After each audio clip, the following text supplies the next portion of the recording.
so we are going to be blowing out the dryer duct here with a leaf blower. This is a corded leaf blower, so I've got a little extension cord, and I just removed the long part of the attachment. So what we're going to be doing is we're going to be using that plus some towel to have a nice seal around here, and then we're going to turn this thing on, and this is going to blow out hopefully all or most of the lint that collects in the lint duct.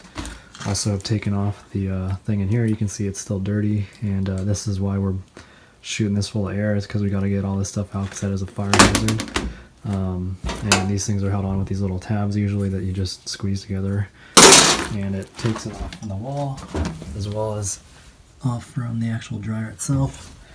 And yeah, so we will see how this goes. Hopefully it's pretty straightforward. And I'm also going to clean this out too, so that we'll know that everything's clean, and then we can continue with normal operation.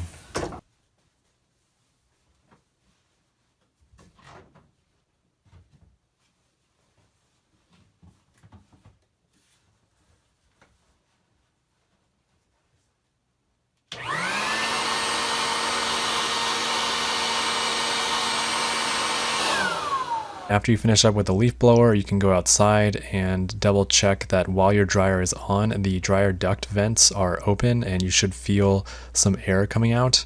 If you do not feel this, that means that you could have a serious clog, and that is something you want to inspect the actual hosing that leads from the dryer to the vent. And yeah, so just make sure you've got no clogs, and blowing it out with the leaf blower is just a good way to make sure that you're getting out as many clogs if there are any. And this is a process you want to do somewhat regularly just to make sure that you are minimizing the risk of fire hazards. And thank you all for watching. Let me know if you have any questions, and take care.